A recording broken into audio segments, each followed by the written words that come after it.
Star Trek 57, M23, take 2.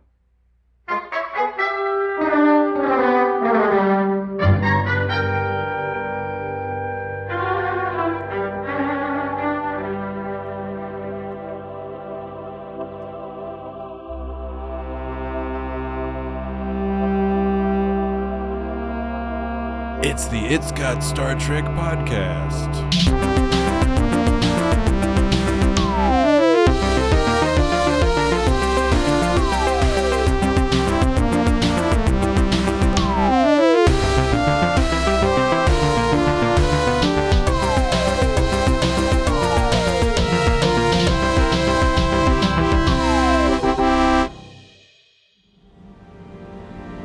45,000 years ago, on our first visit to your world, we met a small group of nomadic hunters. They had no spoken language, no culture except the use of fire and stone weapons. But they did have a respect for the land and for other living creatures that impressed us deeply. We decided to give them an inheritance, a genetic bonding, so they might thrive and protect your world. On subsequent visits, we found that our genetic gift brought about a spirit of curiosity and adventure. It impelled them to migrate away from the cold climate to a new, unpeopled land. It took them almost 1,000 generations to cross your planet. Hundreds of thousands of them flourished in their new land. Their civilization had a profound influence on others of your species. But then, new people came with weapons and disease. I just don't know how you guys can lose your focus so quickly. I mean, I thought we were just warming up. it's because we's morons. That's all. This is incredible. We's big old morons. Don't worry, we are going to do a great job on the podcast. I'm just like when it's not about during the podcast. All right, does that mean you want to start the podcast right now, Dan? I'm fine. No. I'm not mad. I'm more just impressed. That's all. Okay. All right. Let's start the podcast. We'll start the podcast where Dan has explained that he's impressed with the degree to which. Is it the degree he's to which? He's not mad. He's just impressed. Is it the degree to which Jesse and I have been distracted. Repeatedly distracted, or is it how quickly we're distracted? Oh, that's a good question. Because it's the depth versus breadth sort of thing. Well, it happens easily, so I guess that would be a quantity. You are easily distracted. Time quantity. You're easily distracted, so it would be like. So, for those in the audience who are just joining us, Jesse and I and Dan, all three of us have been attempting to begin the podcast. Who are those people? Jesse and I, through no fault of our own, have. Of course not. We're in a bit of a goofy mood this evening. We do not. There's know just why. no controlling ourselves.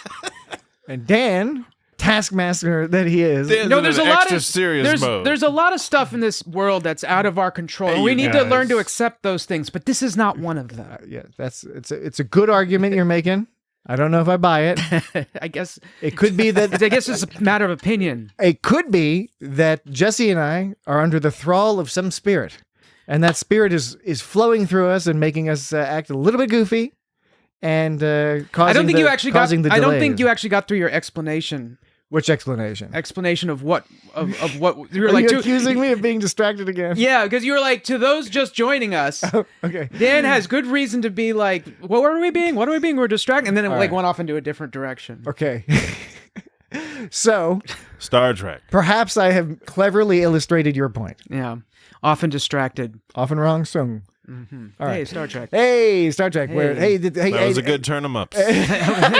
Well, okay. Hello. Roundabouts. Hello, and welcome to the It's Got Star Trek podcast. You are home, huh?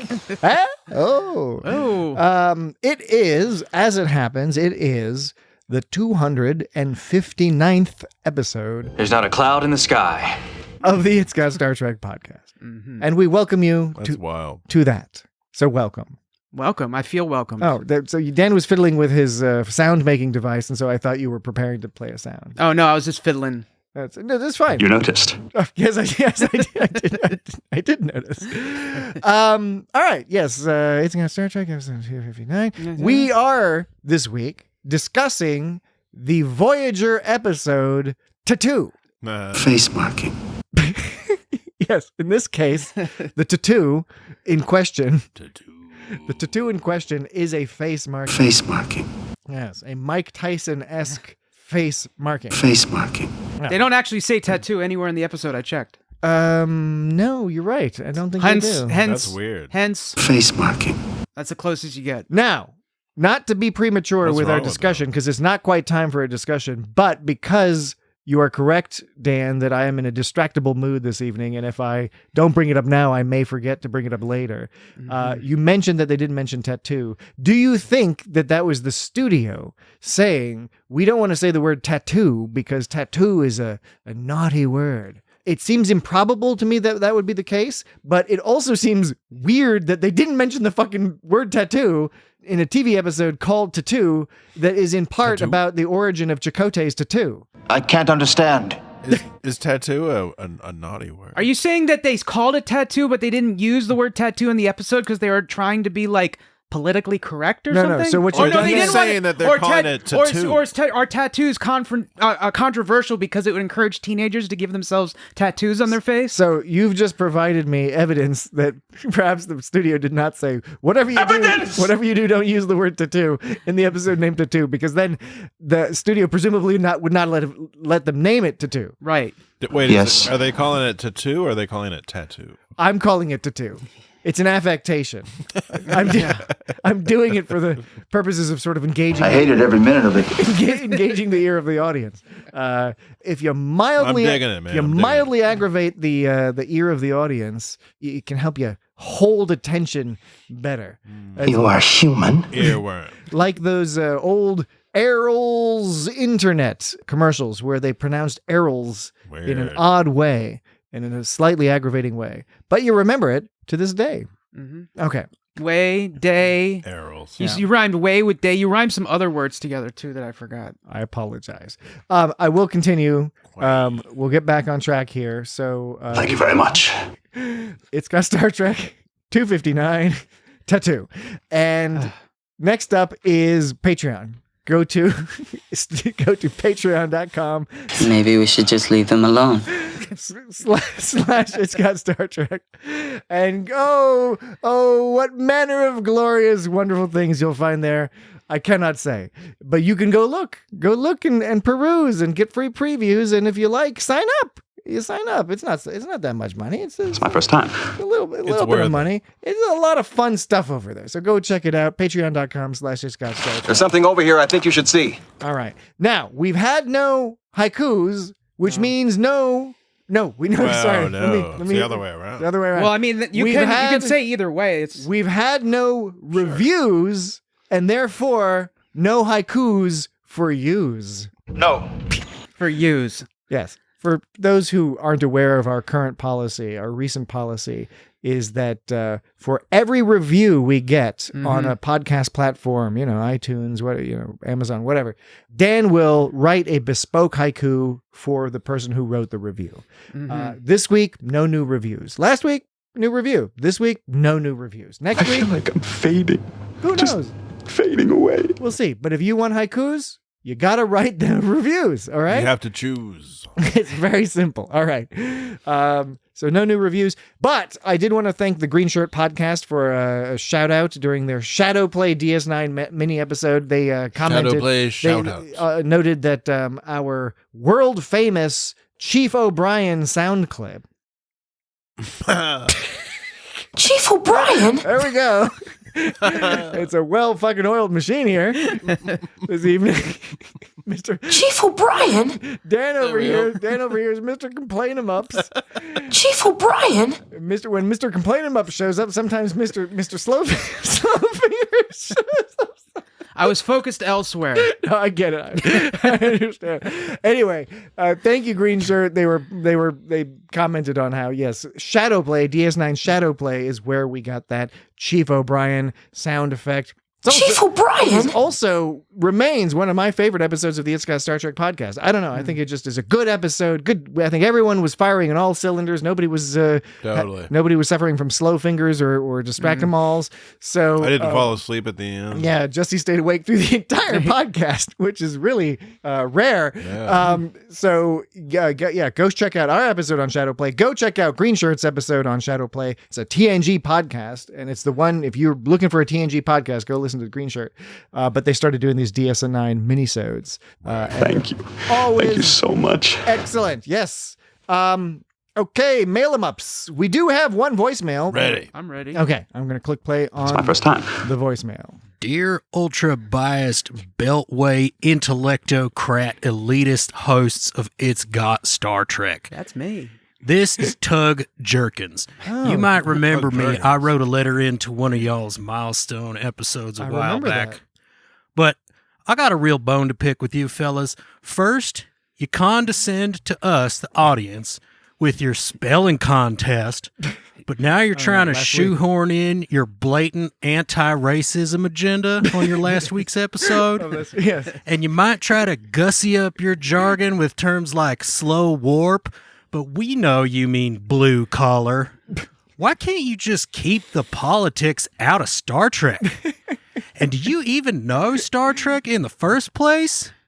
Couple weeks back, you discussed transporter accident episodes, and you mentioned the Voyager episode 2 Vix, but not the Lower Decks episode 2 Vix? Oh, yeah. You know I what? guess know your bias extends even to the world of animation. Yours, in righteous anger, Tug Jerkins. Well, thank you. P.S. Oh, Dan not- was right about the cheesecake. oh, Oh, yes. yeah. Okay. See, that's about the smartest thing Mr. Jerkins. Mr. Jerkins. Mr. Jerkins You're said that assuming whole. maybe he's Dr. Jerkins. Oh, you're right. Maybe. Paging Dr. Jerkins. Maybe it's father. Maybe it's Father Jerkins. Father Jerkins. All right. We're starting to color. I'm sorry. We're starting to color this collar. Sorry, in, Sky Spirits. increasingly nefarious ways. Oh no, thank you, Tug. We appreciate that, Tug. Why are you thanking him? He talks shit about us. Did he? I Dr. Tug wasn't Jerkins. fully paying attention to the whole thing. Yeah. He's accusing us of not being of the people, I did like the. and he's accusing right. us of I'm going above. on I'm above all the people. on an anti-racism tirade last week. That if you haven't listened to last week's episode, all of those were many funny references to a few recent episodes. So my advice: go listen to recent episodes of the It's Got Star Trek podcast. You'll be happy. You'll enjoy it. The caller has done you a service. Thank you, Tug. And I think I agree with you, Dan, on the cheesecake. I forget what were Yeah. you saying. You like What was New the York style cheesecake? cheesecake? Yeah, Or- I like the cheesecake that's like the non-baked one? It's like dense. I don't Dense, I don't, creamy. Wait, I'm explaining. I'm explaining it. Okay. You're asking me to explain it. Let me explain it. I mean, that's a good point. I agree with you. I like Support your creamy, position. New Yorkie, thick, brown, yellow, New Yorkie. It's a little pie, ice cream. New Yorkie. I like cheesecake that's dense, not a lot of gobbledygook on it or anything. I don't need any strawberry sauce or any of that. Maybe a little whipped cream might be nice, but I can do it without it. Yeah. I like, kind of New York style, just like that thick, just solid, straight up cheesecake. It's a meal. All right. Not a healthy meal. No, definitely not healthy. Yeah. I don't find that I really ever need whipped cream. Maybe certain contexts. I like a little. I like to squirt the whipped cream in certain my mouth. occasions. I like to eat spoonfuls. That of, always seems better to me. I like eating spoonfuls of Cool Whip. My mom always made fresh whipped cool is fresh shit. whipped It's cream. shit, man. You know, she would like whipped cream with sugar. Yeah, I used to get that too. It's good. It's not- I don't think it's too- Natalie's dad's always whipping up some whipped cream. whipped cream. Wait, is why are we good. talking about this? You started talking about this whipped cream business. No, because you were asking me about cheesecake. No. Oh, no, Tug yeah, Jerkins. because Tug You said Jerkins. you said you Tug put Tug some, Jerkins. Tug. All right. Aside from like accusing us of being too good for our audience, it's totally untrue. Mr. Jerkins, go suck some gherkins. All right. Damn, dude. Mr. Tug Gherkin. Jerkins, Dr. Tug Jerkins is going to go suck some gherkins. If you would like to send in a voicemail, Tug Jerkins, Dr. Gherkins. Tug Jerkins, go suck some rug jerkins. you can. Or wait, no. Tug Jerkins, go suck some rug gherkin. Tug Jerkins, go suck some rug gherkins. That's right. hard for me to say. Okay. Tug Jerkins, go suck some rug gherkins. All right. Well done. Excellent. This is all part of your. You're pushing us to get back on topic. That was part of that. Mm-hmm. Okay. Yes. In a certain sort of way, yeah. If any of y'all out there would like to send us a voice recording, you may either go to itsgotstartrek.com/record. Sorry, it's got Call meanie. You sound like you're saying call you go meanie. to itsgotstartrek.com/it's got no. Okay, here we go.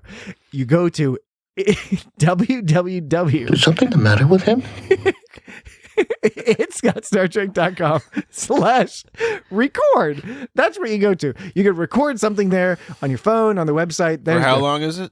/record. It'll let you record up to 90 seconds. 90 seconds. Or you can just send us something at feedback@itsgotstartrek.com, text, audio, whatever you like. Send us stuff in, interact with us. Yeah. It's fun. Maybe we should give people rewards for sending us stuff other than reviews. You can give them a reward. I already make haikus. Dan's There's got the haikus. There could be something else. Yeah, Why don't you come up with something for yourself to do, Jesse? Okay. Jesse will sing you the blues. That's some fighting words. Yeah. There. Okay, so that's all the beginning stuff. That's done. So now we can talk about this crazy episode where it turns out that indigenous people's culture was given to them by white people. Yeah. By a bunch of white By people. Richard Fancy. Yes, by Richard Fancy, Dick Fancy.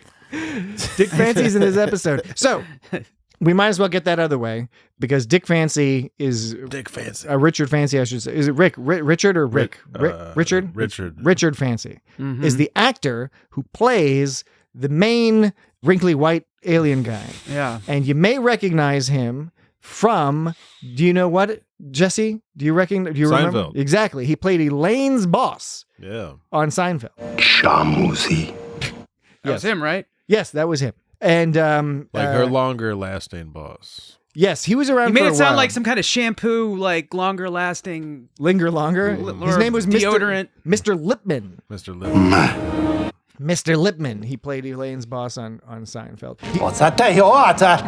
He also played, and by the way, we'll get to the made-up language and the made-up Indian stuff and Native American stuff. It's wild. This is a this is a very problematic episode.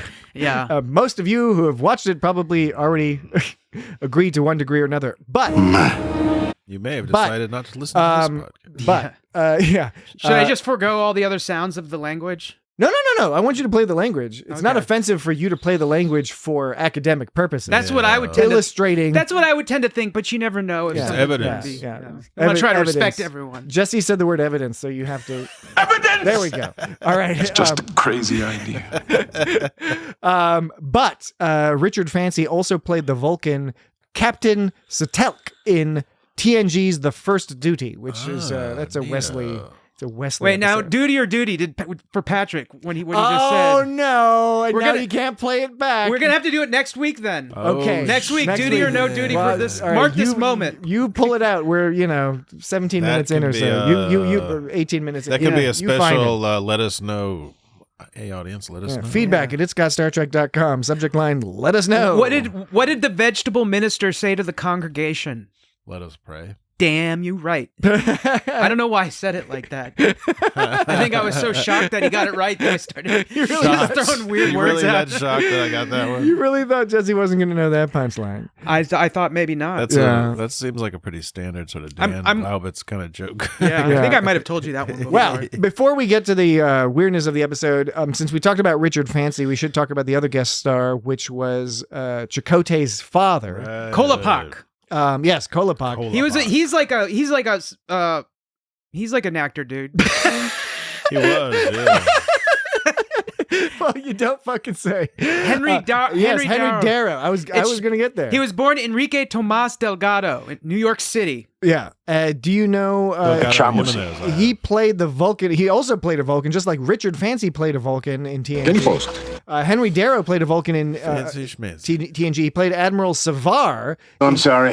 in TNG's Conspiracy. Do se Canada. And I think it's wild that we haven't done Conspiracy yet. Now we usually It's a conspiracy. we go with whatever Dan's algorithm tells us to do when we're not doing new Star Trek. Which, by the way, new audience out there. When is there new? Any Star new Trek? audience, there's new Star Trek coming up soon, Lower Decks. We always cover new Star Trek as it goes along. Shakanahimi. But when we're not, Is there like a delay for that? Shakanahimi. what do you mean? Seems a like they delay? would have been out already. They usually come out like more It's- September. It's the streaming era. Who knows? Shit comes out when it comes out. De ima su shwasa. But yes, we haven't done Conspiracy yet because Dan's algorithm hasn't told us to do Conspiracy. But Chamusi. presuming they say Chamusi. the word conspiracy in the episode Conspiracy, maybe me saying conspiracy a lot will cause Dan's algorithm Conspiracy? because Dan's algorithm slurps up previous Podcasts? episodes and then spits out episode suggestions. Oh, you want the head blowy up episode? Yeah. That would be a fun one to do. Like why we should do that. Yeah. One day we'll With do the that. worms? Maybe Dan's algorithm will get us Is that with the worm? to conspiracy land. Yes, but anyway, Yes. Henry Darrow was in there. He played a Vulcan, but he also was in a couple episodes of that show Time Trax. Time Trax. Did you guys watch Time Trax? I remember every I commercial. watched the fuck out of some Time Trax. I remember every commercial of Time Trax. I never saw a second of Wait, Time Trax. I think I've seen a little bit of that. That was interesting. Now, it has a Star Trek connection because in addition to Henry Darrow, he was only in the first 2 episodes, I think. Time Trax was created in part by a very famous Star Trek producer, Harve Bennett, who worked on the middle original TOS movies and a really good producer. But the premise of Time Trax was that a cop is sent back in time to capture criminals from the future who they've traveled back in order to evade capture. So time travel is invented, and so a bunch of criminals figure out how to go back in time. Oh, no, I don't think I've seen that. But they all end up in different time periods. So like the main guy, Darian Lambert, he's a police detective whose job it is to go back. Okay, I've heard of this. Yeah, and so he's from 2193 and he's sent back to 1993 in order to apprehend those fugitives. Here's the other thing you might remember about it. I don't remember anything because I never fucking saw it. I just told you that. Do you need me to repeat myself? Okay. Well, how about we let's assume I'm using the royal U. So the other thing you might remember about it is that the Darian Lambert, the cop, he's assisted by a device called the Specified Encapsulated Limitless Memory Archive, or SELMA. And Selma appears from a credit card. Selma's disguised as like a MasterCard and appears as a hologram. And so it's a hologram and it's a time fugitives. That's Time Trax. Whoa. Holograms. Exactly. Everybody should go watch that shit. There is a component of this episode we're God talking damn about it. that revolves around a goofy hologram. The Doctor and his Holograms. Oh, yeah. and his getting sick. That But was kind of a funny thing. that was like the more interesting part of this episode. Please state the Pretty nature much. of the medical emergency. Yeah, it was sort of Describe good, the nature of your pain. Choose the word that would best describe your pain. Burning, throbbing, piercing, pinching, biting, stinging, shooting, stinging, throbbing, biting, stinging, biting, stinging, biting, stinging, biting, stinging, throbbing, piercing, pinching, shooting, stinging, biting, shooting, stinging, stinging, biting, stinging.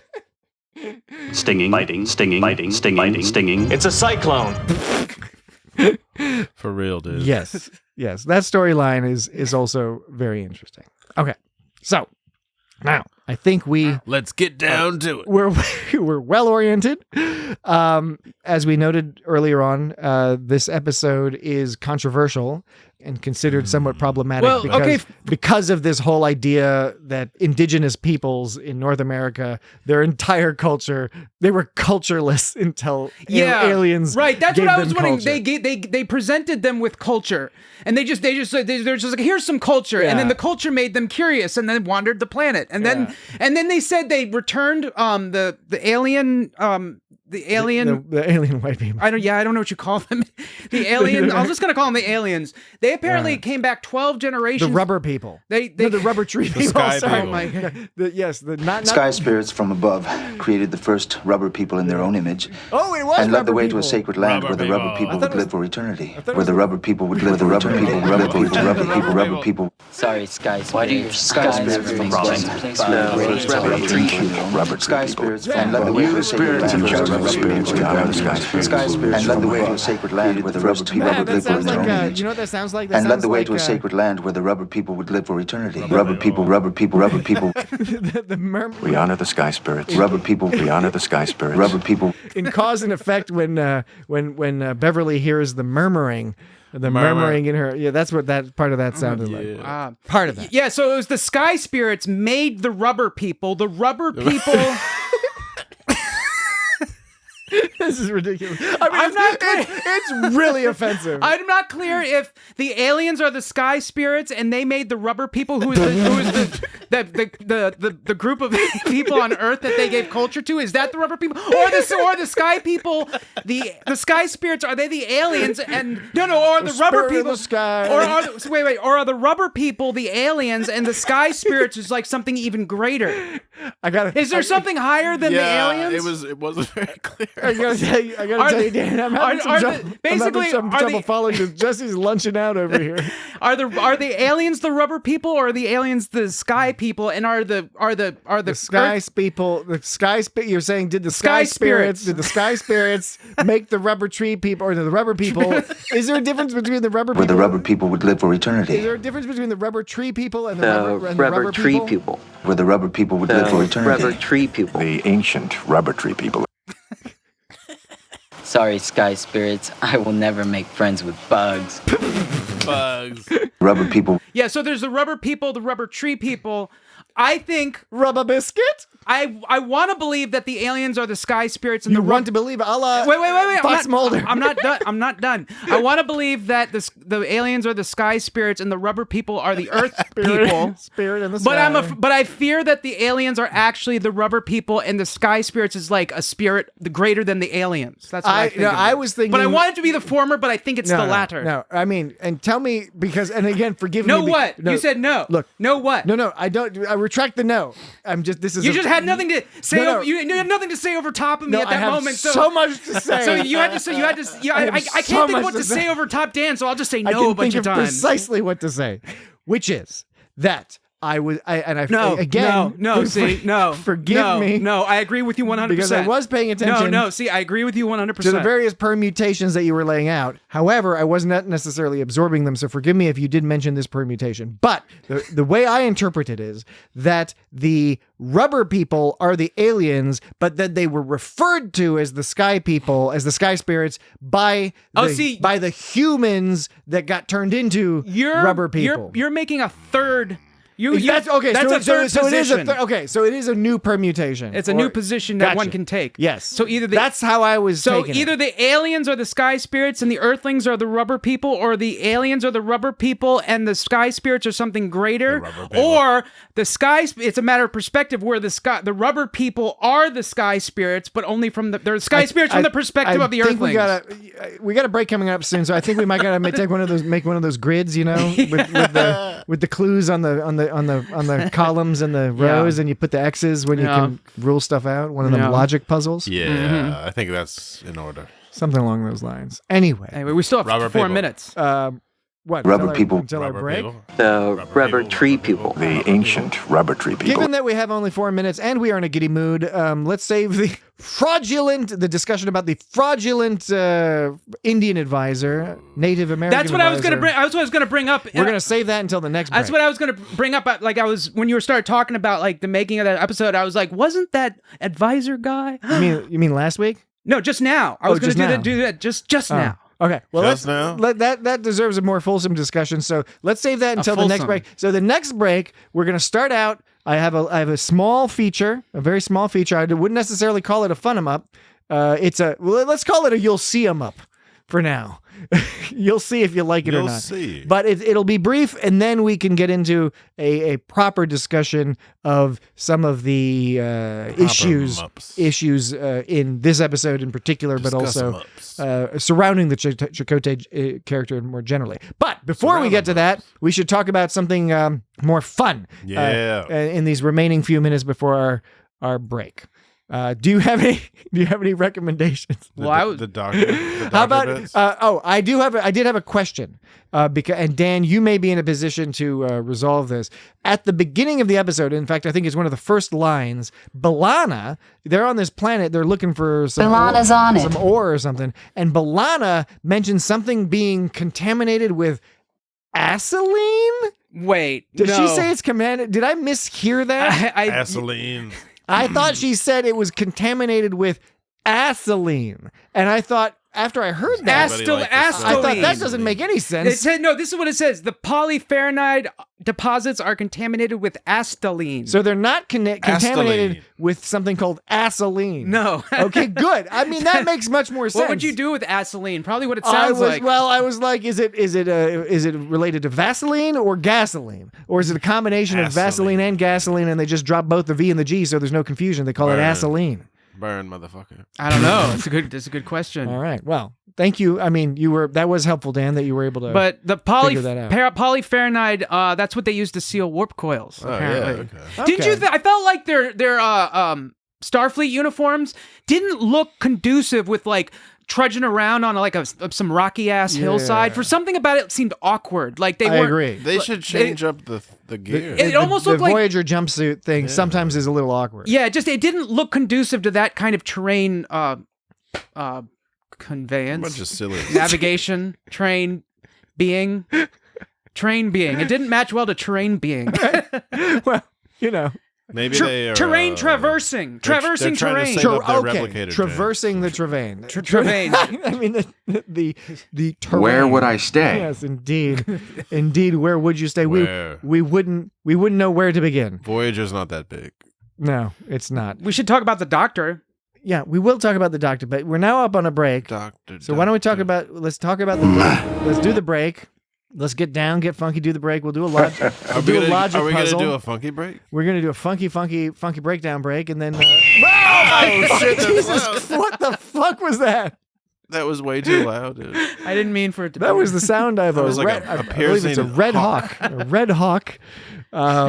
Another peculiar. There's thing. nothing wrong with that sound. It was just very loud. It was more piercing than the rest. All right. Now, I expect when we return from the break, I respect the bird. and start talking about the plot a little bit more, that you will have another opportunity to play that sound. All right. But when you do, perhaps we can lower the volume, or just for that one sound, or you can warn us that you're about to play the sound. Turn the treble down. I know that might negatively impact the vibe you're going for, the rhythm, the sound rhythm you're going for. But anyway, we'll figure it. How about this? We can discuss it on the break during the break. We'll get back. We'll be back on track. It'll be fun. Baby back attack on track. Stop motion. All right, we will. We'll take a break. We'll be right back. Put those away. You put those.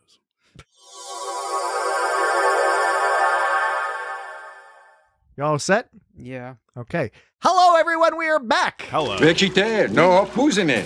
Chakotay. Ooh. Yes. Chakotay. He's saying Chakotay. What is that? Chakotay. Except he's pronouncing it What different. sort of language is that? Is that a real language? No. Or are they messing it up. It's a made-up language. Making it up. It's some sort of a bizarre amalgam of nonsense and actual languages, and is one of the many culturally insensitive issues Perhaps, with this episode. No, ma'am. Now, before my little you'll see him up, I did want to comment. Stemming off of Tug Jerkins' comments. Ooh, that Jerkins. He's gonna get a gherkins. Because at one point Tug the rug. Tug Jerkins was like, "Why?" Tug Jerkins gonna get a gherkins to the rug. Tug Jerkins gonna get a rug gherkins. It's on the rad. It's a non sequitur. Not really. But he did mention something about making Star Trek political. We did have a comment. I posted the advertisement for this episode saying we're doing Tattoo, and there's a little it's a lighthearted joke, in the advertisement. It was like we're doing the episode where it turns out that indigenous people's culture was provided to them by white people. And then somebody on Facebook was like, why do people always have to make Star Trek so political? Thankfully, other people were like, you don't watch much Star Trek, do you? Yeah, right.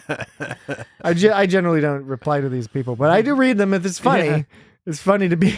Everyone just can't wait to get their chance to write that on a message board. Yeah. Just be like, why is this gotta be so political? Yeah. Why does fandom here have to be like so Mad political? Mad Libs, but at one slot is the why does it have to be so political? And it's just particularly hilarious, of course, with Star Trek, which was always a very political show. Not every episode, but definitely the show. Anyway, I thought that was funny. Yeah. Okay, so we haven't talked too much about the hologram stuff, the doctor, holograms, but we will soon. We'll talk about that a little later. But since we will eventually talk about it, I thought, hey, wouldn't it be funny? Wouldn't it be funny to look up and see if there are any good hologram jokes? And you know what I found? Holograms. I found out that there are not really any good hologram jokes. Holograms. There was a Really? few. There's no hologram jokes? It's not that there's no hologram Holograms. jokes. It's that the quality of hologram jokes I find to be lacking.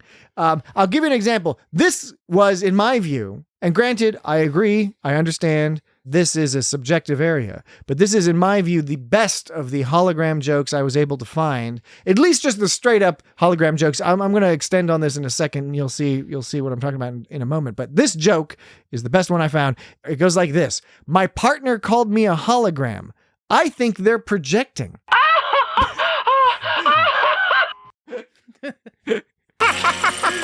Okay. What does that sound? Excuse me for laughing. So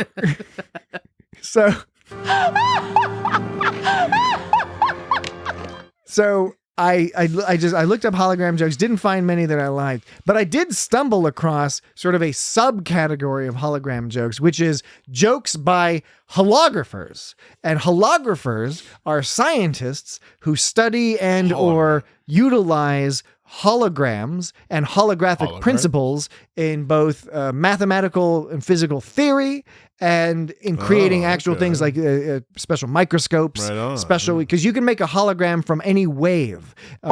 We think of holograms made out of light waves, and that's what the Doctor is. He's presumably mostly a hologram made of light waves, but you can also make holograms in principle out of any wave. That's tight. Anything that's got a wave function can be holographized. Holographized? I don't get it. Holographed. You don't get it. But I don't get it. On holowiki.org that has a forum that is populated basically only by Wikiforo. holography researchers. Horography reefers. Holography researchers. Reefers. And they go by the term holographers. They had a thread about holography jokes for holographers.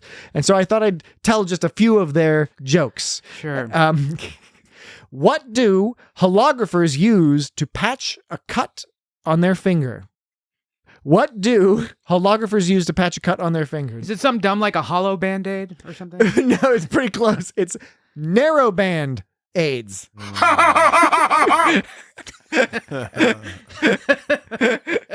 Here's a one-liner. Old holographers never die. They just become incoherent. Get it? Incoherent? Yeah. I thought you said these were terrible. Okay. Well, maybe not. No, they're not terrible. No. The standard hologram ones were terrible. I'm not reading you any of the terrible ones. I like these. I like these holographer jokes. The hologram jokes that were about like holograms, they were not so funny. What's the difference between an automobile mechanic and a holographer? The difference between an automobile mechanic and a holographer. Well, I'll tell you. The first pole's tires rotation, the latter rotates polarization. Oh. Now, I don't know that joke entirely works because I don't know what pole's tire rotation means. Yeah, there were too many like nouns in a row or There's something. an extra. It's a syllable thing. I think it's kind of really tangentially related to the haiku business. There's too many syllables. But here's the last joke. This is by far the best of them. I know that because I don't get it. So it must be. I mean, I get it, but I don't get it in the context of holography. I get it in the context of just sort of basic physics, but not specifically how this is funny in the context of holography. But here you go. Two atoms bumped into one another. The first one exclaimed... Whoa, that was a weird blip in time that you created. I don't know how that happened. Well, that works into this joke. Two atoms bumped into one another. The first one exclaims, "I think I lost an electron." The other atom asks, "Are you sure?" The first atom sputters, "I'm positive."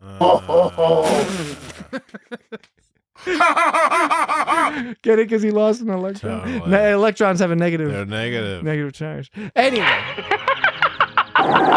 Like I said, I get the basics of that joke, but I don't understand it in the context of holography because, alas, I cannot count myself among the noble profession called holography. So, okay, that was my piece there. Now, let's talk about this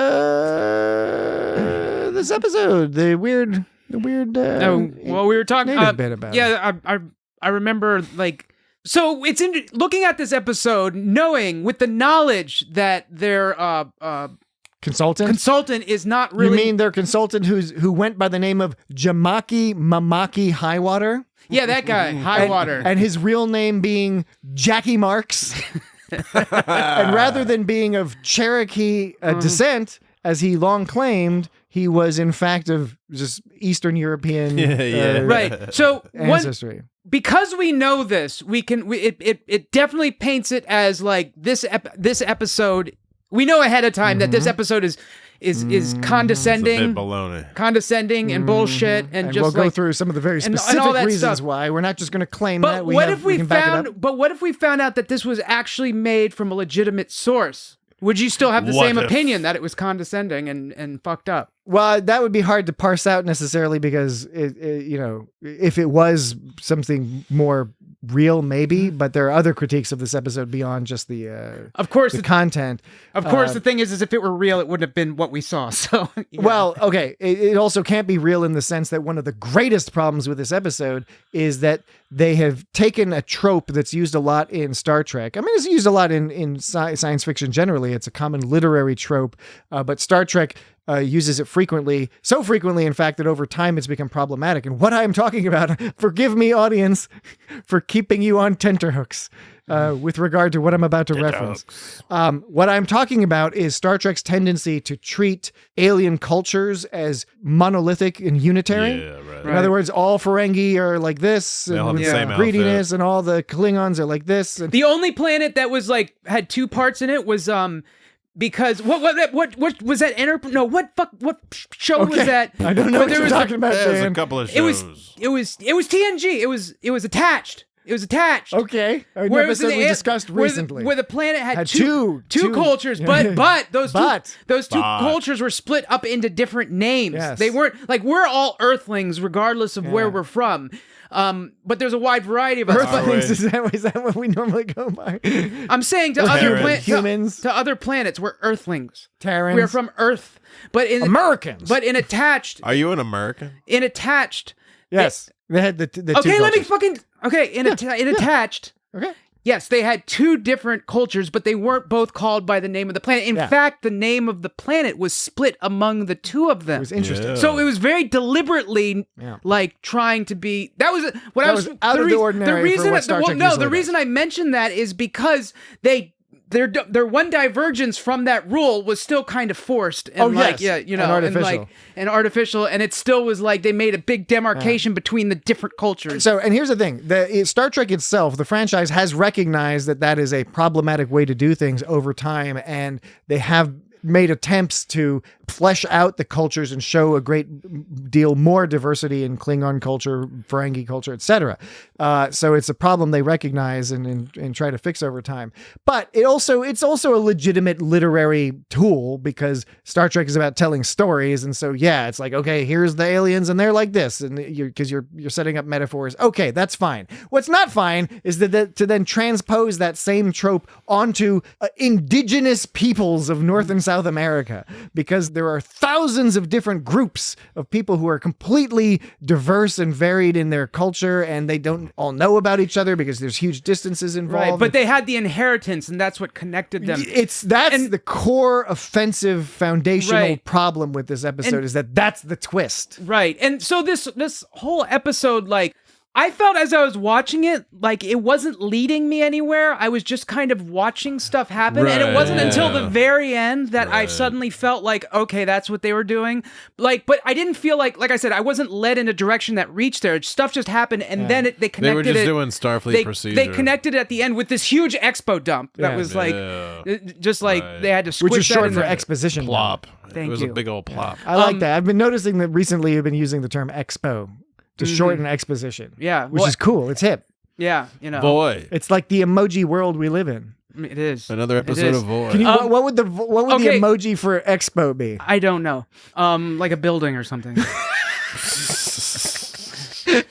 But Dan's like, Patrick, come on. Like a middle finger. Come on, let's get through it. Let's keep moving things along. So Now, I don't know if their intention was to like make us sort of like look through the eyes of Chakotay, who in the episode had no idea what the fuck was going on until the very end. But I don't know that that's what they were going for. It's just these confusing faces popped up. Yeah. And then like Chakotay is like, hey, Janeway, did you get a lock on those faces? And she's like, what faces? And like, and it's like, why did he assume that she even saw faces to begin with? I don't know. It was a lot of weird stuff going on.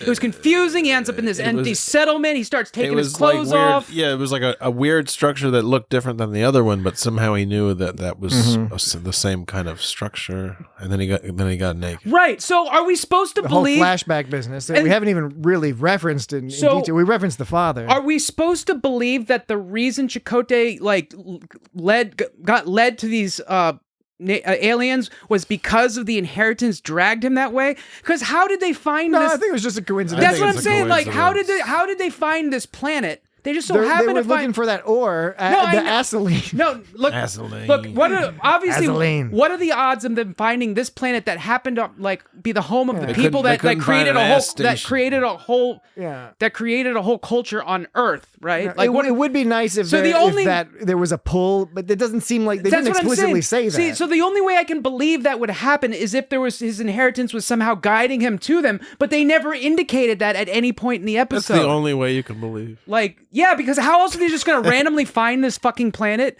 that's like, 70,000 light years away? Well, so... I mean, the thing is it's important that because we discuss this it works sometimes. The new age aspect of this, because that's also part of what adds to what a lot of people find offensive about this. And by the way, we are all super white people. We are not really well equipped to discuss this in any sort of like a really meaningful way. But there are, and I'll link in the show notes, there are some really interesting essays people have written, particularly essays by members of indigenous peoples who give their perspective on Rubber this. people. They're not the rubber people. They're Rubber people. They're not people. made up tribe. The rubber tree people. The ancient rubber tree people. Where the rubber people would live for eternity. So yeah, I'll check out the links because there's some really great essays talking about this and why this is problematic. And one of it is because it's sort of it's like, oh, this is just a unitary culture that was gifted to us. It's just. It homogenizes everybody in a really unfortunate way. Yeah. But the other aspect of it is that they all have that tattoo, like that tattoo. Yeah, there's the tattoo. But what I was saying is that a critique by indigenous people who have written about this episode is that it uses these new age tropes of sky people and we honor the sky spirits and genetic memory and all this stuff, which is white people thinking they're being clever and like nice, thinking they understand native Sorry, cultures. sky spirits. I will never make friends with bugs. But it's not. That's like some bullshit that people made up. White people. It's weird. Yeah. Anyway, I'll link to some cool stuff that people can read, and it's a more interesting deep dive into this topic. But we shouldn't neglect finishing our conversation about the Jackie Marks fellow, because what's particularly problematic about Voyager hiring him as a consultant is he was outed as a fraud in 1984. Oh, wow. And he was hired by the Voyager production team in 94, that area, 93, 94. He was known to not have been an Indian at that point, but he kept getting hired in Hollywood. He defrauded PBS out of, I think, over $800,000 over multiple years serving as a consultant and doing films and stuff, where he was just making shit up about native peoples and cultures. And not only was he making shit up, he was also taking the place of a job that actual native people could be getting paid to provide consulting advice on shows like Voyager or to PBS, etc. So that's a particularly egregious problem with Chakotay's whole character being informed by this fraud, and it taints the character deeply. How many people can tell the difference between like your average like person who's not Native American? How many of them could tell the difference between like some lore that was made by an actual Native American and lore that was made by, Jackie Marks. You know what I mean? Probably not. That's the problem. Yeah, that's the thing. And so your knowledge of you're hiring a consultant because you don't. Yeah. So you're right. So your knowledge. So your opinion of it changes depending on your knowledge of who's providing you that information. Yeah. That sort of taints the whole thing. So there is not a lot of education really around in terms of. And getting back to your earlier question, Dan, because it is an interesting question, which is, say for the sake of argument that this episode wasn't filled with a bunch of bullshit gobbledygook cobbled together from all sorts of different sources. Gobbledygook, cobbled together, gobbledygook, cobbled together, gobbledygook, cobbled together. Wow, that's even harder. But well done, sir. Thanks. Well done. Thank you very much. Let's just an alternate universe where they had a real consultant and whatever he provided was actually true. I like alternate universe. You asked whether or not that would change the view of the episode. Now, it hinges on one important fact, which is whether or not the twist at the end with the sky spirits, like let me put it another way. See, if the actual real life myth of a single tribe was that their entire culture derived from sky spirits that gave them that culture, the rubber people. If that was the case, and then that's the twist, then that's fine. That's not. And if they're talking about a single culture and it's an actual mythological tale they're basing it on, and all they're saying is that the sky people were aliens as opposed to some sort of deities, right? If that's the twist, okay, fine. That's your little sci-fi twist on a thing. If, however, everything is true except for that, it's still fucked up because I really find it offensive, the idea of ascribing an entire culture to an external influence that you as a person not a part of that culture are making up and putting it on there and thinking, isn't that a hilarious twist? It's like the aliens built the pyramids. That exactly. Kind of thing. It's really offensive.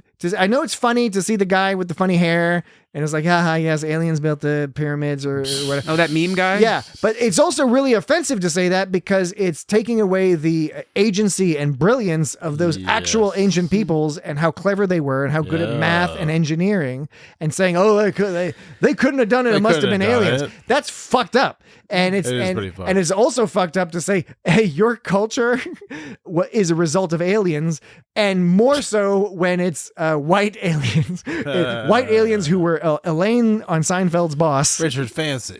When Richard Fancy is saying like, you guys were just so stupid. You didn't have language or culture. And okay, sorry, I know I'm like, because I believe that ignorance is our greatest enemy. I know I'm ranting, but the idea that they're like touchy, isn't he? They're like, oh, they didn't have culture. You don't have to have language to have culture. Yes, of course. I know language is a primary transmitter. I don't know, like at what point but, you define culture at that point. If you're able to say they don't have culture, that is condescending at best. Like dolphins have culture. Like culture exists everywhere. Orcas have culture. Right. But to say they don't, they're just these sort of mindless robots. And then the way it was directed too was it was like this white guy pointing at this cold looking Inuit, and he's all like, the narration's all like, this guy was a fucking piece of shit. Right. But we were like, hey, he's nice to the rabbits, so like we'll zap him with some sort of genetic engineering that's gonna make him figure out how to fucking talk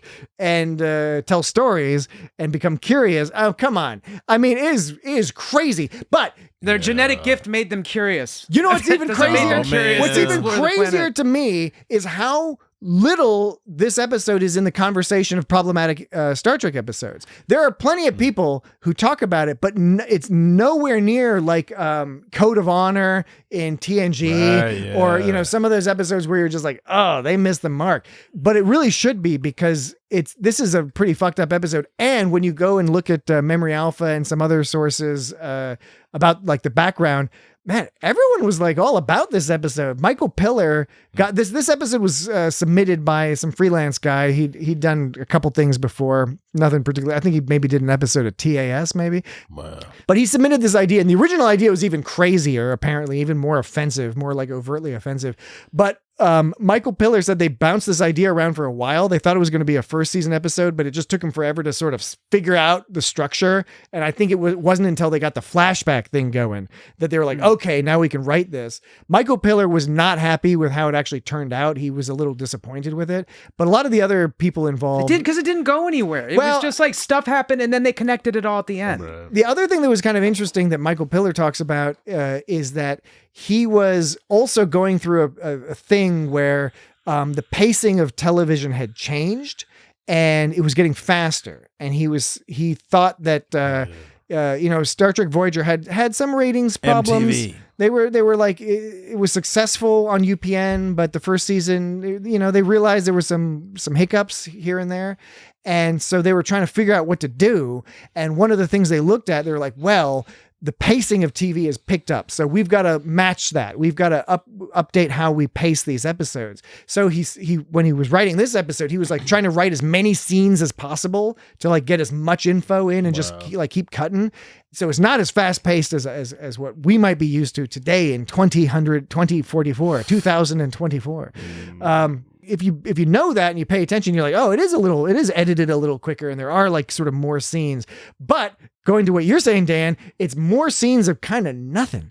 Because in addition to being offensive, maybe one of the more offensive things about this episode is that it's kind of boring. Yeah. Other than the doctor stuff, which we'll talk to next break. Well, to reiterate what I've said already a few times, it's just stuff is happening. Yeah. You're not being led around anywhere. Absolutely. You're not asked to follow anything. You're just watching stuff happen. And at the end, through a bunch of exposition, they link it all together with this one thing. And it's all these kind of separate, disparate like bits that all connect to this one thing at the end, but not together. Yeah. And so it's fucked up. But speaking of math. You were talking about math. I was told earlier. there would be no math. Well, there's math. That's a very old Saturday Night Live joke. Yeah. So the aliens SNL. The aliens said they were 70,000 light years away from home, which is Earth.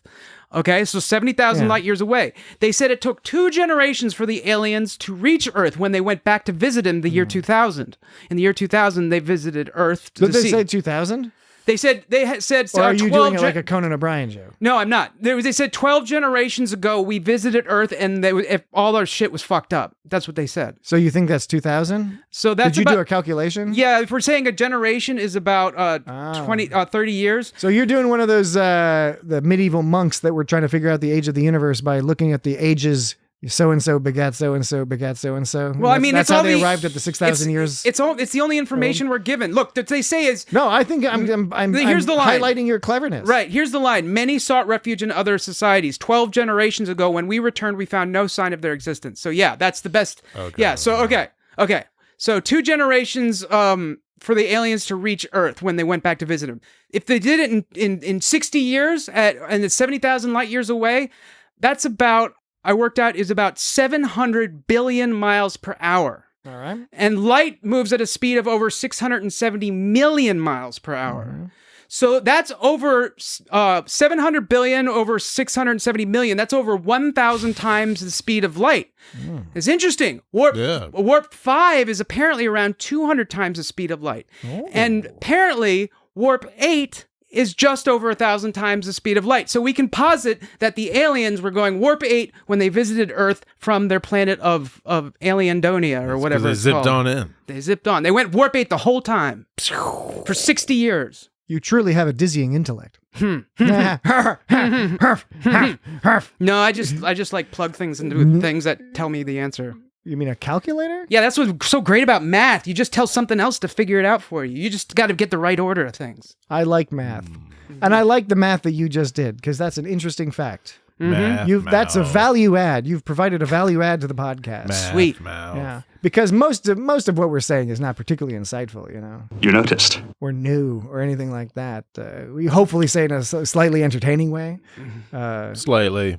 Somewhat engaging way. So any sort of value add we can provide, like I failed to do with the holography jokes, but I think you've succeeded there, Dan. I think you've succeeded quite well with your calculation. Yeah, I didn't think the holography jokes were that bad. You think that was a failure? Well, we'll find out. We'll check the ratings, the Nielsen's. Choose the word that would best describe your pain. Once the podcast goes live on Monday. Burning. Start getting those live Nielsen. Shooting. throbbing, stinging, piercing, biting, shooting, stinging. It's a cyclone. Oh man, it is a cyclone. All right, we're almost got to go to break, but I did want to mention Did you guys get the impression that a lot of the young Chakotay actors' lines were 80 yard? You know, it just seemed like there was a lot of. There was something weird about yeah, this delivery. So there's stilted. Sorry, sky spirits. I was just looking at a lizard when I saw it. Lizard. Maybe we should just leave them alone. Maybe it's just his delivery. I'm not. There are so many bugs. Sorry, sky spirits. I will never make friends with bugs. Why do your sky spirits choose a place where it rains all the time? The rubber tree people. I think he just had a weird delivery. An odd cadence. Yeah. It was, but it did sound a little like more flat up against my face than like everyone else's. It was, voice. you know, the way you put it earlier, Dan, about there's just like a lot of nothings happening. That actually helped me think about this episode, because with the flashbacks, it's like, it's like, okay, that cool. happened. He's walking through the jungle. Oh, that's an interesting. Okay, this is some father-son dynamic, pretty standard stuff here. So we learned that Chakotay rejects his like tribal wisdom or whatever, you know. And then the dad's like, Kolpak's like, well, you're 15. It's not your place to reject the tribal wisdom. But what about Rumspringa? That's like 16. Well, these are not Amish people, Dan. Well, no, but I'm saying, like, I'm not limiting it just to the Amish. Yeah, but this culture may not have a similar period of time in which the youth are encouraged to explore opportunities outside. But I'm saying it's not. I'm sect. not saying it's uncommon. Like bar mitzvahs and bat mitzvahs happen when they're like 12 or 13. Christian is confirmed anywhere from the age of like 8 to 18. So there's usually some sort of like a cultural marker of adulthood. Yeah, right. So you would think that like they all seem to hang around like adolescence. So you would think like 15 would be good. When is he allowed to decide to reject his culture? 16? I don't know. Maybe that was it. It was like in a few months he could reject it. He was like, dude, you just wait a few months, then you can reject our culture. When did you decide to reject your culture? How old were you? As soon as I was able to. I mean, I don't know. That doesn't answer the question. Is that like 6 years old? Like, fuck you. No, I like had to go to church until I was like 12 or 13. And then I got confirmed. Lame. And then I found out that like I could decide to not go anymore if I wanted to. And I was like, I don't gotta go to this shit no more. Yeah, You're kidding me. I have much respect for anyone who gains something from religion, and it's infinite diversity in infinite combinations. And it's not my place to question any of that. But for me, it was like, thank goodness I don't have to do this anymore. Yeah, I like that you were about to say thank God. I know it was. But you're like, wait, that is mildly inappropriate given the context. All right.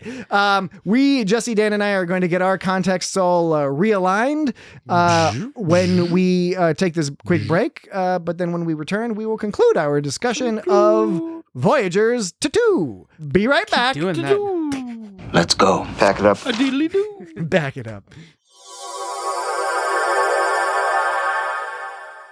And we're back. You noticed. I was just looking at a lizard when I saw it. A lizard. Indeed. You think, this is back to Chakotay for a second. Was this the first and only time they stated that he was sponsored by none other than Captain Sulu? Yeah, and it's a little weird because I think the timing is not 100% the timing sensible funny, because Captain Sulu would be, man, I don't have the dates, but he'd be he'd be like Admiral. pretty old, and you'd kind of expect wouldn't he have gotten promoted to Admiral or be retired? I don't know. It could be that Sulu retired at the rank of captain. Mm-hmm. Maybe. It's totally plausible. Not everyone goes on to become an admiral. What are the various ranks of admiral? It used to be Commodore, but what's a Commodore now? Well, it's just like a lower rear admiral or something. Yeah, because it's is it 2 rear admirals now and then a vice admiral? Now there's 2 rears and a vice, yeah, and then a full admiral. Admiral. You know that one? You remember that from Star Trek 2? Khan is talking to Chekhov, and Chekhov was like, Admiral Kirk did everything, and he's like, Admiral Kirk. Admiral. Remember that? Mm-hmm. That's a different. Yes. It's a different Star Trek than the one we're talking about. Yes. All right. Okay. I knew the spirits had chosen you to be a conjurer. All right. Anything else about the Chakotay stuff? We talked about the racist stuff, and we talked about the boring story. Sort of the offensive bits. We talked about Richard Fancy. We talked about so Henry Darrow. We were talking about the flashbacks, the Chakotay flashbacks. All in the jungle. All it did was like The only time that applied to a later part of the episode was about him rejecting his culture was when they were talking about the other ship going to warp, and he was, what was it? What was that line? Okay, here it is. Ooh, here it is. Oh, they found the leftovers. He found the leftover settlement with nobody in it, and he didn't know where they went or whatever. So so Kim like says like, you'd think with warp technology they would have encountered other alien life before now. And Chakotay says you'd think with warp technology they wouldn't be living like this. So that's the only line that relates judgmental. That relates to the flashback, because the flashback is when he was all criticizing, like, why do your sky spirits choose a place where it rains all the time? So they were showing how he was like really petulant over his spirituality, but it didn't apply to anywhere in the episode except to that one line, or unless they meant they were supposed to like contribute to his tone of his character in that episode or something. But I didn't feel it was very successful in that. And as a quick sidebar, one of the essays I was reading by an indigenous PhD student out of Arizona State University, he was complaining that one of his aggravations with the episode is making basic mistakes, like the fact that, at least according to this researcher, most cultures that live in the jungle, their spirits are related to forest creatures. They don't have sky spirits because they don't actually, there's not a lot of interaction with the sky in the same way. Right. They interact with the forest canopy. Hawk noise! Thank you. See, that worked out. Yeah. That worked out for everybody. You're still like, it's not as bad, but it still sucks. I was very startled by you screaming hawk noise. What? I was like, what are you talking? Oh no. Anyway. Talking about forest. Forest. They don't have sky spirits in the forest. But it's not. It's not the main. Yeah. It's not. Right. You're gonna have tree spirits. It's exactly. It shows animal spirits. A neglect to actually trying to engage with the various cultures that you're trying to depict by just sort of picking and choosing from sort of generic new age pantheon of whatever. Right. This is that one line I was referring to earlier. Chakotay says to Janeway, he says, have you had any unusual readings that might explain the images of a strange face I've been seeing? And Janeway's just like, images? I just said, what the fuck are you talking about? Like, he asked her as if like she had seen them too. Yeah. Like, right. Have you been watching this episode too? Yeah. Anyway, but Chakotay prefers a nice, cool, air-conditioned shuttle to like some kind of like settlement out under the stars. Yeah. Yeah.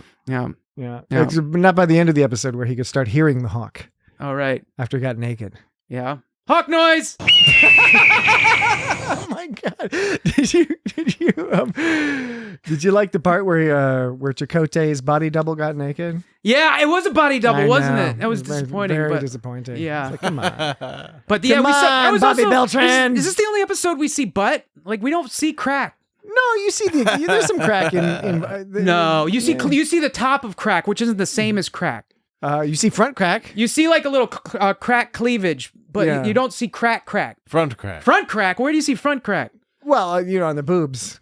The boobs. That's something different. It's a stature. You're allowed to show that in church. Like that's not like. But the boobs. The boys like the boobs. You can show some of the girls like the boobs too. You can show your boobs in church, but you can't show your butt in church. Wait, you mean your butt crack can't be out in church? Yeah, but your boob crack can. Dan, wouldn't you say that somebody whose butt crack is hanging out may be the one most in need of some churching up? Yeah, it's a good argument, but I mean, it's an argument. Let's leave it at that, okay? Oh, we don't need to fluff things up this late in the episode. Fluffer. Hardly knew her. There was this one time Chakotay repeated the same 3 lines twice. One time in band camp. It was once before this flashback or whatever, and then he said it again after. I think it was like a flashback or something. Right. He said, "You have nothing to fear from me. Talk to me. Let me see you." And then afterwards, he said, "You have nothing to fear from me. Talk to me. Let me see you." It almost feels like they sped it up. Like, listen. "You have nothing to fear from me. You have nothing to fear from me. Talk to me. Talk to me. Let me see you. Let me see you." It's just a little bit, each one, the second time he says it. Or it could just be a little higher. Different line reading. I think they sped it up. They were like, we don't have time to record this line, but we don't want it to sound the same, so let's just speed it up a little. I bet I'm calling them out. You're calling them out. All right. That's fair. Mm-hmm. Jesse, Dan's called those motherfuckers out. Yeah. I heard it. I don't know who they are. I'm but they've been called I'm out by Dan. aghast. Please state the nature of the medical emergency. I don't know. I feel like we've seen some other butt in Star Trek, but it's not immediately coming to mind. We maybe a little cheeky Boimler. Cheeky butt? Cheeky Boimler butt. Some kind of Okay, Enterprise butt. well, Lower Decks doesn't count because they have a weird orgy scene in Lower Decks. Decks counts. It does not count for. It does count. It's a cartoon. Cartoons don't count for like Still counts. for nudity. It's No, canon. not for nudity. Yes. Okay, we talk. Okay, Canon nudity, we dude. want to talk about Enterprise might have some butt crack. No, it does not. It has close to butt Let's crack. go watch all of Enterprise. Okay. And Tell see. me if you don't see any butt crack. Or we can look it up on the old intranet. Or wait a few years for AI to figure it out for us. Yeah, probably not going to be a few years. Yeah, probably not. Okay. Well, there's this whole B plot, and sometimes B plots have sort of a similar thematic commonality with the A plot, but this one didn't seem to have any kind of thing. It did not. And Please state the nature of the medical emergency. why is it always got to be an emergency? Like, can't it just be like a please Because state he's the nature the of your... emergency hologram. That's why. Yeah, but like, oh, you know what? And they even said, Kess even was like, I thought you weren't going to say that anymore. Because he's called, put it back on. Yeah, because he's not used for socially awkward. He's not just for emergencies. The EMH is not just for emergencies anymore. He's the RMH, the regular medical hologram. Yeah, right. Nah. Regular old normal shit. You know, you got an upset tummy. You got digestive problems. You've developed some sort of odd infection on your toe. all these things and more can be healed by the medical holographic doctor.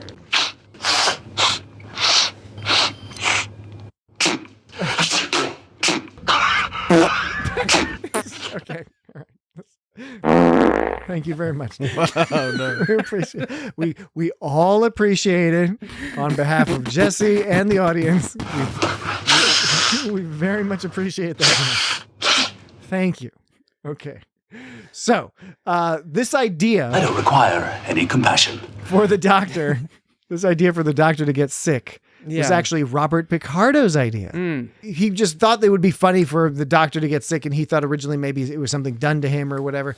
So yes, this was some sort of an idea that was floating around, and I guess they needed a B plot to flesh out the rest of this boring episode. And so they're like, okay, here's a good time to do the doctor's doctor catches the flu. What was it? The Levodian 29-hour flu.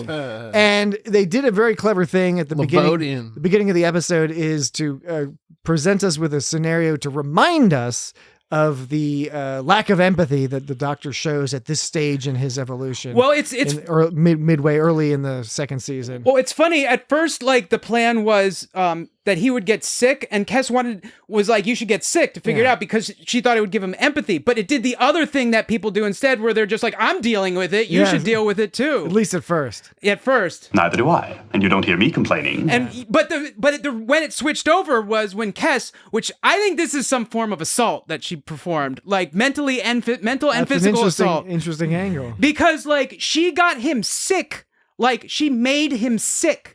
He thought he was only going to be sick for 29 hours. And in her mind, she was like, well, now you know that what it's like for humans because we don't know when it's going to be over. But it's not the same because the doctor thought it was going to be for 29 hours. And I bet you, if you thought you were going to be sick for 29 hours and then you were suddenly sick for 30 hours, you would start worrying. If you're just sick and you don't know when it's going to be over, but you know it's going to be over, you're just going to be like, it'll be over. Who cares? But like, if you think it's supposed to end at a certain time and it doesn't end at that time, that is an example of when bad information is better or worse. I'm sorry, let me repeat. Bad information is worse than no information. You see what I'm saying? Yep. Like he thought he was going to be better, but like he's not. So I would think, he had every right to be fucking worried about fucking... Sorry, sky spirits. I will never make friends with bugs. With that. Yeah, I know. That really was an exclamation on my point there. That illustrated your point very well. Your point is very, very eloquently stated, but you get my meaning. Quite excellently, quite exquisitely punctuated there with that sound clip. My simulated virus is leading me to a simulated death. Of course, yeah. But then that's the joke is that, that He's overdramatic. He was the most dramatic of all of them. But which is a common go-to with the Doctor. But yeah, I think it's good fun. And the big reveal that she had been doing it the whole time was kind of funny because it wasn't like a reveal. She was just like, "Oh, he'll be better." Casually. She's casually, which was kind of funny. But yeah, that's why I think her shit was assault. It wasn't cool. You can't do that shit to people. There's an argument to be made for that. I mean, are holograms supposed to sneeze? Sneeze? Sneeze? Sneeze? Sneeze? Sneeze? Sneeze? Well, that's really loud, isn't it? That's assault. Sneeze? Sneeze? Sneeze? Sneeze? Sneeze? Sneeze? Sneeze? Sneeze? That sounds funny. Well, okay. What was I saying? Something about next time I start sneezing. Oh, yeah, the assault. I hadn't considered that. Now I feel a little guilty because I thought it was cute and charming, but it was sort of in a sitcom way. Yeah, I mean, Kess was often utilized in a sitcom way. Do you think better or for worse? At one point, he sneezed on Neelix, and Neelix was like, "Eh." Like, do you think he got hollow spittle on him? How does a hologram? Hey. How far can a holographic emitter shoot hollow spittle before it dissolves into nothing? Shooting ropes. Does it feel like normal spittle? I don't know. Talk to me. I would presume yes, because why not? For the sake of veracity, verite. Mm-hmm. I had a similar question about the holographic towel. Because that didn't make any sense. It was like, why are you giving him a holographic towel? What the fuck are you talking about, Kess? You give him a holographic towel. Why would you do? Why just give him a regular towel? He's a solid hologram. I know. Like, does a holographic towel have holographic coldness? Here's a cool holographic towel for your forehead. Cool one. Cool. Hey, you notice at the end of this, the sound cuts off. Right at the end of her word, I think they fuck up the transition. Listen to the last half second. Here's a cool holographic towel for your forehead. Forehead. After she says forehead, at the end of forehead, it cuts off. Here's a cool holographic towel for your forehead. Yeah, it does sound like that. It does cut off. Yeah. But yeah, that was part of the gag, though. That's what was making it cuter. You're good at oral observation. Oral observations. I don't know if observation. I mean, I guess technically you can use observation in this instance because it's oral is pertaining to or utilizing the ear, the auditory canal, and observation. I guess you're making an observation. Interesting sensation glowing one's nose. Yes, indeed. You're very lucky this bird didn't snatch your eye right out of the socket. Wow, okay. We have no spare Talaxian eyeballs. Yes, the Talaxian. Now, was that a joke? But you're talking about hollow towel. Like, was he seriously being like... Well, the Doctor wasn't cracking a joke, was he? Because can the Doctor crack jokes? Well, like this? Okay, yeah, you can be a joke at the meta level. Well, yeah, the meta level, of course, it's a joke. Yeah. But I don't know if the Doctor was making in canon. Is that was the well, I mean, it's true that they don't have. I do presume they don't have any spare. Yeah, but Talaxian but eyeballs that would on imply that it would be not unreasonable to have them hold those every once in a while. Just eyeballs laying around. Just a sack of eyeballs. Yeah. Phlox would have a sack of eyeballs. Yeah, he would have some kind of lizard eyeballs that he would feed to his other lizard eyeballs. Not necessarily. He'd have a lizard with eyeballs, and those eyeballs would eat the other eyeballs. Something along those lines for sure. Yeah, it's funny because we brought up a hawk attack and you didn't play the terrible hawk sound. No. Which sound? He tricked us that time. Yeah. The bird! That was a fucked up scene where the bird's scratching at his eye. That was really violent. It was He's rolling on the floor. Right. Oh, and apparently this hawk caused all sorts of trouble in filming because it was a trained hawk with a hawk trainer and all that other business. Hawk trainer. And they were a hawk doing, but there was a trainer. Heathcliff Hawk Stable. But they get to Chamusi. They're out and about. And they're getting all set up and they're ready to shoot. And then they're all right, hawk, go do your business, your trained business. And then the hawk saw a crow and chased after it. And they took them 4.5 hours to fucking recover the hawk and continue filming. It was a Jesus fucking Christ. Oh my God. Wow, does that really surprise you that much every time? A little bit. Hawk was a mock. A hawk amok. Yes, a hawk amok. Yes, but anyway, the hawk was some crazy business, and I guess that's part of why it was. I don't know. It ended up being sort of comical, and it wasn't. I don't think it was intended to be comical. Where we didn't see the hawk attack, we just hear from a distance. Yeah. Neelix's all like, "Oh, my face, my eyes, My eyes have gone crazy with them. The hawk is trying to bite my eyes out. Oh my god! A very expository off-screen attack, and then the camera comes around the corner, and Neelix is all like, my eyes. You know, I don't. It was a little weird. Fuck that guy. Jesse is not a fan. When this is a little off topic. When for some reason I started thinking about when Chakotay was talking to the aliens and they put a translator in his hand, a little triangle translator in his hand because he couldn't understand them otherwise. I would assert that if their universal translators could translate anything in the Delta Quadrant, it would be specifically those aliens more than anyone else. Because didn't those aliens come to Earth and bestow their culture and language on these people? So wouldn't there be remnants of their language in Earth culture? So shouldn't their universal translators be able to recognize that language? You would think. Yeah, I mean, if they can recognize a language that they've never approached in their life, which is most of the languages in the Delta Quadrant, why can they not translate the language that has apparently been since on Earth for like a zillion generations? You know what I'm saying? Yeah. Doesn't make any sense. I know what you were saying. They put a little translator in his hand for some reason, and then he could understand him. Did you remember that translator they put in his hand? Yeah. Yeah, no, we do. It was bullshit. I think Jesse and I are in full agreement. I totally. I don't think Patrick actually knows what I said. No, I know exactly what you said. I won't push agreement. it. No, I won't push it. No, you. Okay, now we're gonna. Unfortunately, we're in a situation where we do have to now bore our audience for the next minute or so, because I have to repeat the fact that what you said was that because they are speaking some sort of native language that Chakotay's father knew, it should be easier for the universal translators to interpret that as compared to what would presumably be a more distant, less related Delta Quadrant language from, say, the Kes people, where they call themselves the Pookty Wookties. Yeah, what are those guys called? The Okampa. The Pookty Wookties was close. Or like, what are those? And you, the spirits, have chosen you to be a contrary. Delta Quadrant gross faces. Young Chakotay. I wrote young Chakotay as a never nude, but now you're making me think, no, he just didn't want to be like assaulted by these. Yeah, there was 3 people. women surrounding him, like tearing his clothes off, and he's like, "No, I'm cool." And here's another example. Wait, that's what he said. This is built-in embedded patriarchy and misogyny, because you were referring to what Kes did to the doctor as a form of assault quite convincingly, and meanwhile in my note here says Kes is so sneaky. Good for you, Kes. So interesting comparison. And right below that is young Chakotay is a never nude. Because I was like, why didn't he want to take his clothes off? If you have no spirits to guide you, I fear you will lose your way. Another thing that threw me off a little bit is they kept referring to the inheritors. They referred to, wasn't that? Are those the rubber people? Well, I think so.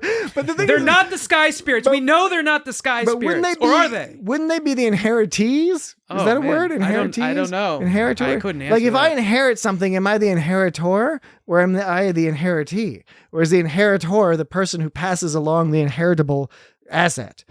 I don't know. I might be overcomplicating or just fabricating. You said Andor. That's an entirely different franchise, Dan. Come on. I was getting a little grossed out by the doctor's noises throughout the episode. He was doing a good job. Like, he did, because he was all breathy. He was like...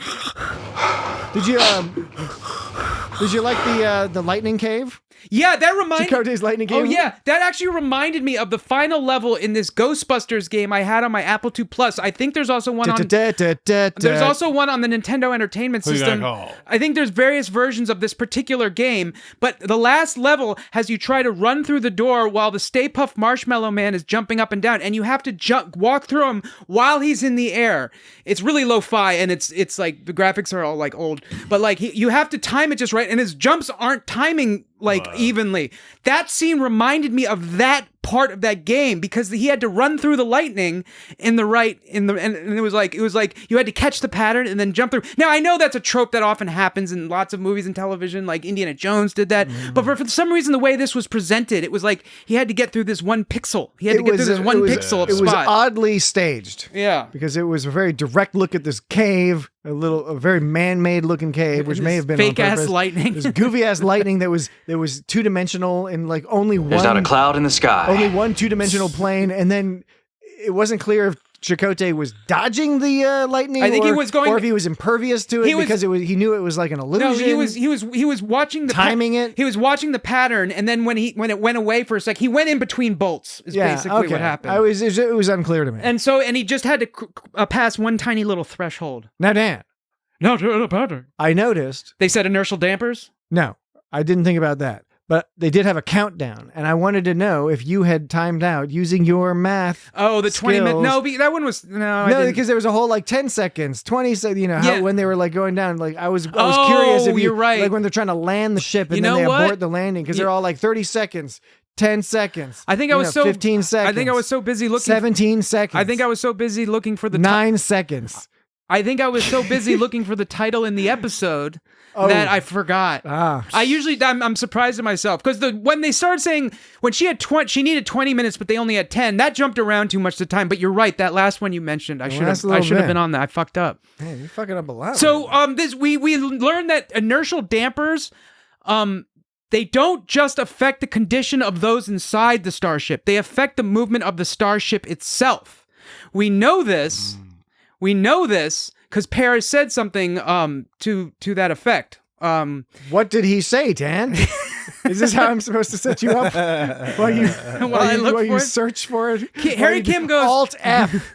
Harry Kim goes, could we go to low warp under these conditions? And then Paris says, the ship might make it without inertial dampers, but we'd all just be stains on the back wall. First of all, why even suggest but that has nothing to do with the travel. Wouldn't he just know already? No, that's not that. You need the inertial dampers or dampeners.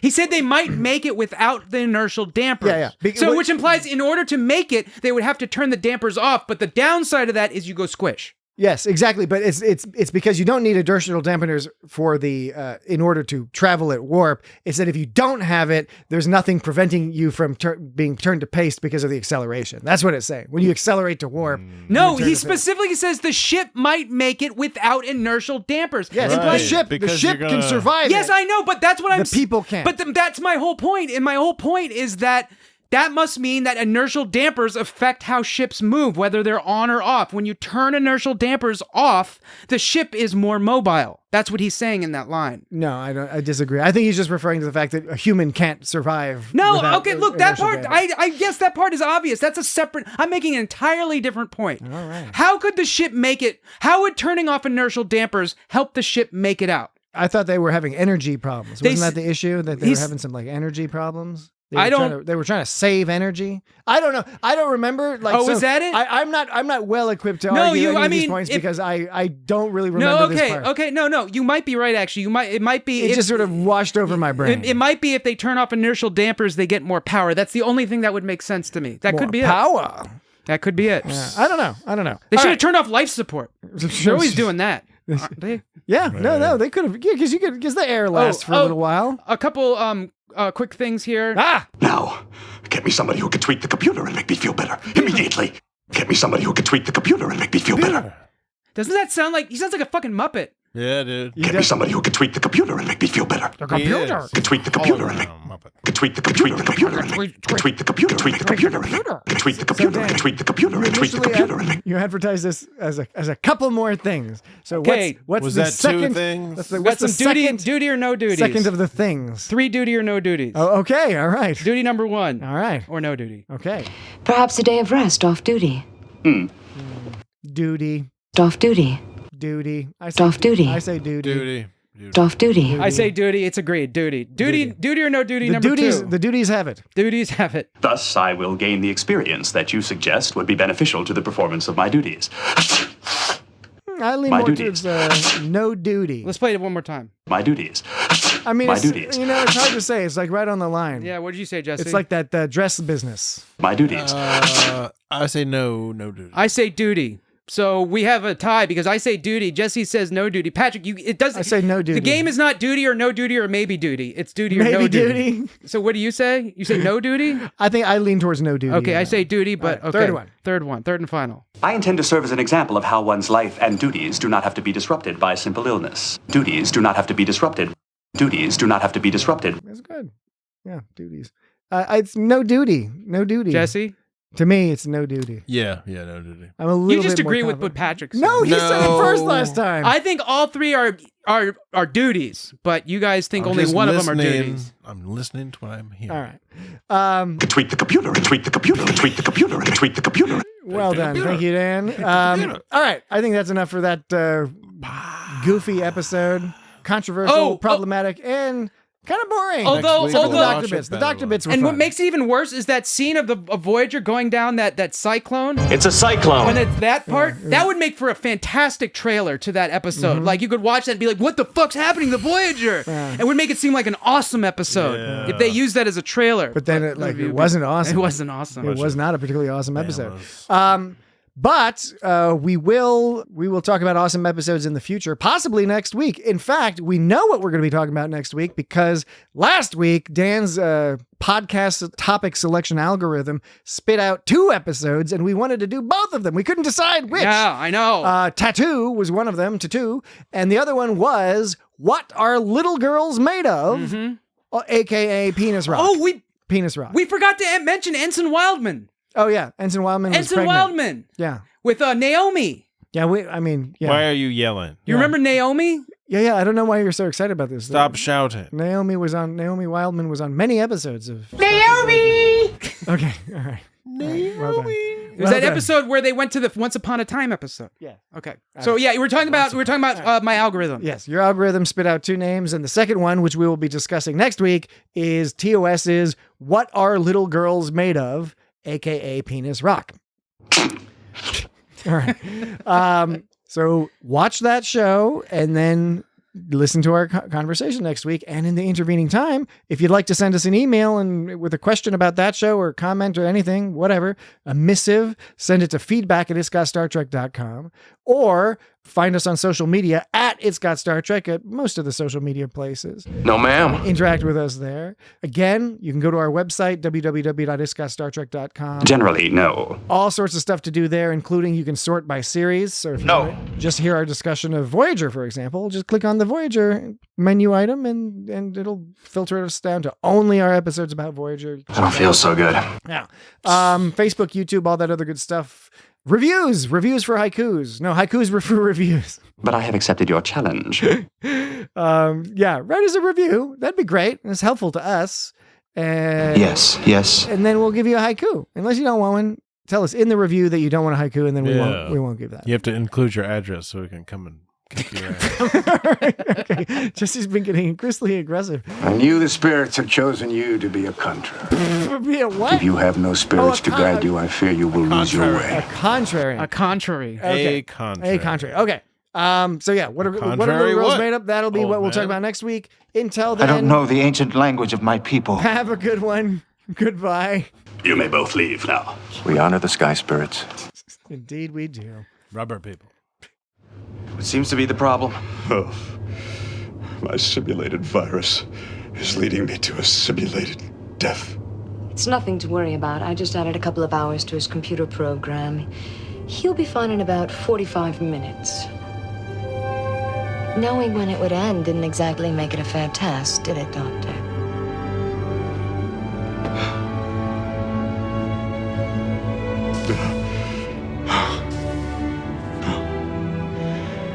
She is far more devious than I ever suspected.